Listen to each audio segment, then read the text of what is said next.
tokoh-tokoh Batak Muslim yang sangat berpengaruh. Channel Cah Solo.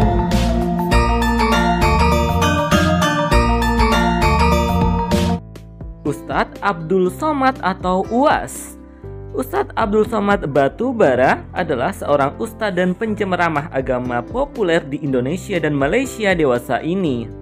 Pria keturunan Batak Melayu ini dalam ceramahnya banyak mengangkat berbagai macam masalah agama, terutama kajian hadis dan ilmu fikih. Ustadz alumni perguruan tinggi di Maroko dan Mesir ini aktif juga di MUI Riau dan Bahsul Masail Nahdlatul Ulama Riau. Ustadz Abdul Somad juga terbilang produktif dengan merilis beberapa buku agama dan menerjemahkan karya ilmiah luar negeri ke dalam bahasa Indonesia. Burhanuddin Harahap. Burhanuddin Harahap adalah tokoh Batak yang pernah berhasil menjabat sebagai Perdana Menteri Indonesia ke-9. Beliau menjabat pada tahun 1955 hingga 1956. Selama masa jabatan beliau, Burhanuddin Harahap berhasil mengesahkan Undang-Undang Pemilu sehingga berhasil menyelenggarakan pemilu pertama Indonesia tahun 1955. Pemilu bersejarah yang berhasil menjadi bukti bahwa Indonesia adalah sebuah negara demokrasi. Burhanuddin Harahap juga dikenal sebagai tokoh yang berjasa atas pembentukan Aceh menjadi provinsi.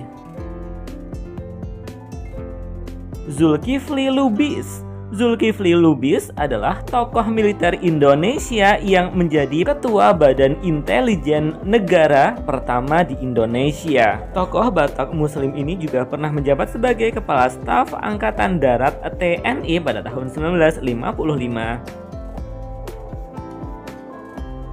Kiai Haji Zainul Arifin Pohan. Kiai Haji Zainul Arifin Pohan adalah tokoh bersejarah Indonesia yang pernah menjabat sebagai Wakil Perdana Menteri Indonesia pada tahun 1953 hingga 1955. Pada masa pemerintahan beliau, Indonesia berhasil menyelenggarakan Konferensi Asia Afrika di Bandung pada tahun 1955. Kiai Haji Zainul Arifin Pohan juga dikenal sebagai tokoh Nahdlatul Ulama atau NU dan Gerakan Pemuda Ansor. Pada tahun 1962, saat beliau sholat Idul Adha di barisan terdepan bersama Presiden Soekarno, beliau tertembak peluru dalam percobaan pembunuhan pada Presiden. Beliau kemudian wafat pada tahun 1963 setelah menderita luka bekas tembakan di bahu beliau. Abdul Hakim Harahap. Abdul Hakim Harahap adalah tokoh Batak Muslim yang berhasil menjadi Wakil Perdana Menteri Indonesia pada tahun 1950. Selama masa jabatannya, beliau terlibat dalam pembubaran negara Republik Indonesia Serikat dan memulihkan Indonesia menjadi negara kesatuan Republik Indonesia. Setelah itu, beliau sempat menjabat sebagai Gubernur Provinsi Sumatera Utara pada tahun 1951 hingga 1953. Selama menjabat sebagai gubernur, beliau berhasil membangun Stadion Teladan Medan dan membangun Universitas Sumatera Utara atau USU dan Universitas Islam Sumatera Utara. Jenderal Abdul Haris Nasution atau Pak Nas. Abdul Haris Nasution adalah tokoh militer bersejarah di Indonesia. Beliau sempat menjabat sebagai Menteri Pertahanan Indonesia, Ketua MPR, dan juga Panglima TNI pada masa pemerintahan Presiden Soekarno dan masa pemerintahan Presiden Soeharto. Beliau berhasil selamat dari percobaan pembunuhan dalam gerakan G30 SPKI, namun beliau kehilangan putri beliau Ade Irma Suryani dan ajudan beliau Pierre Tendean. Beliau merupakan konseptor Dwi Fungsi ABRI dan beliau wafat di tahun 2000 dan kemudian diangkat menjadi pahlawan nasional Indonesia. Adam Malik Batubara. Adam Malik Batubara adalah mantan wakil presiden Indonesia di zaman Presiden Soeharto awal-awal. Beliau juga seorang politikus, mantan jurnalis, juga sempat menjabat sebagai Ketua Parlemen Indonesia, Menteri Luar Negeri, dan Ketua Majelis Umum PBB. Beliau juga seorang pejuang kemerdekaan Indonesia Beliau bersama Sukarni, Khairul Saleh, dan Wikana beberapa hari sebelum 17 Agustus 1945 membawa Bung Karno dan Bung Hatta ke Rengas Dengklok untuk mempersiapkan proklamasi kemerdekaan Republik Indonesia. Mochtar Lubis. Mochtar Lubis adalah seorang Batak Muslim yang mempunyai pengaruh besar dalam sastra Indonesia dan jurnalisme di Indonesia. Beliau adalah wartawan berpengaruh. Beliau berjasa turut mendirikan kantor berita Antara. Beliau juga pernah memimpin beberapa harian atau surat kabar, dan juga beliau mendirikan majalah sastra Horizon, sebuah majalah yang sangat berpengaruh dalam sastra Indonesia. Beliau juga sempat menulis beberapa buku dan novel sastra. Abdul Qadir bin Abdul Muthalib bin Hasan. Syekh Abdul Qadir bin Abdul Muthalib bin Hasan adalah seorang ulama Nusantara yang lahir pada tahun 1910 di tanah Mandailing, Sumatera. Kedalaman ilmu agama beliau sangat ternama di kalangan masyarakat Melayu. Nama beliau begitu masyhur, beliau adalah salah satu ulama Nusantara yang mendapatkan izin mengajar di Masjidil Haram, Tanah Suci Mekah. Beliau mengajar selama hampir 30 tahun di dalam berbagai cabang keilmuan Islam di Masjidil Haram.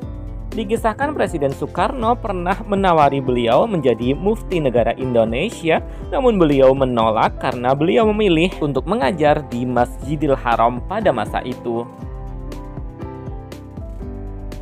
Syekh Junaid Tola Rangkuti. Syekh Junaid Tola Rangkuti adalah seorang ulama Nusantara yang populer di Mandailing dan Malaysia. Beliau lahir di Mandailing, Sumatera tahun 1897. Beliau juga pendiri pesantren Al-Junaidiyah di Kampung Lamo. Beliau adalah ulama alumni Universitas Al-Azhar Kairo, Mesir. Beliau dilantik menjadi Majelis Ulama Negeri Perak, Malaysia, dan beliau menjadi tokoh pelopor pendirian madrasah-madrasah di negeri Perak.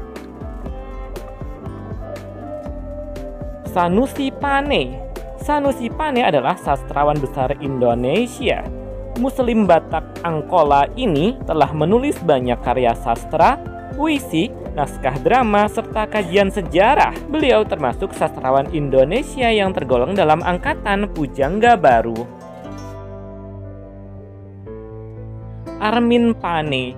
Armin Pane adalah saudara dari Sanusi Pane. Beliau adalah salah satu tokoh yang sangat berpengaruh dalam sastra Indonesia. Salah satu karya sastra beliau yang terkenal adalah novel Belenggu yang ditulis pada tahun 1940. Beliau bersama Sultan Takdir Ali Syahbana dan Amir Hamzah pada tahun 1933 mendirikan majalah Pujangga Baru yang mampu mengumpulkan penulis-penulis dan pendukung lainnya dari seluruh penjuru Indonesia untuk memulai sebuah pergerakan modernisme sastra Nusantara. Lafran Pane. Lafran Pane adalah saudara Armin Pane dan Sanusi Pane. Beliau adalah tokoh pergerakan pemuda Indonesia dan pemrakarsa pembentukan organisasi Himpunan Mahasiswa Islam atau HMI, salah satu organisasi mahasiswa terbesar di Indonesia. Sejak awal kemerdekaan Indonesia, HMI telah menelurkan banyak sekali tokoh bangsa Indonesia.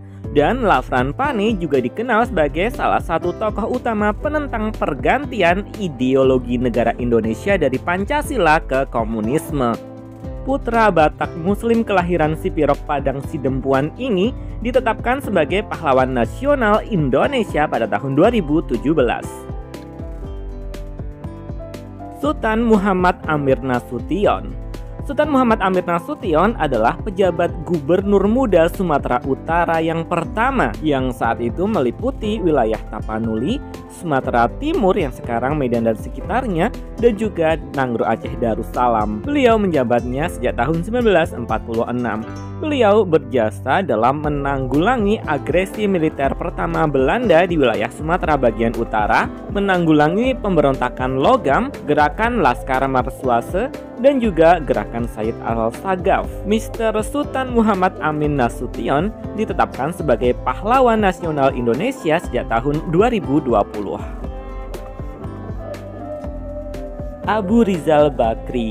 Abu Rizal Bakri adalah salah satu politikus dan pengusaha Indonesia. Pada tahun 2000-an, beliau sempat menjadi salah satu orang paling kaya di Indonesia. Beliau sempat menjadi menteri di era Presiden Susilo Bambang Yudhoyono. Beliau memiliki darah Batak dari ibu beliau yang bernama Rusniah Nasution. Saifuddin Nasution adalah seorang politikus Malaysia. Beliau adalah keturunan Mandailing. Beliau sempat menjabat sebagai menteri di beberapa pemerintahan Perdana Menteri Malaysia, misalnya Menteri Perdagangan di era Perdana Menteri Mahathir Mohamad tahun 2018 dan Menteri Dalam Negeri di era pemerintahan Anwar Ibrahim sejak tahun 2022. Khairul Tanjung adalah salah satu pengusaha sukses Indonesia yang termasuk salah satu orang paling kaya di seluruh Indonesia. Pengusaha muslim keturunan Sibolga ini juga sempat menjabat menteri di masa pemerintahan Presiden Susilo Bambang Yudhoyono. Demikian tadi ulasan singkat tentang tokoh-tokoh Batak Muslim yang sangat berpengaruh. Thanks for watching, terima kasih. Alhamdulillah, wallahu a'lam bishawab. Wassalamualaikum.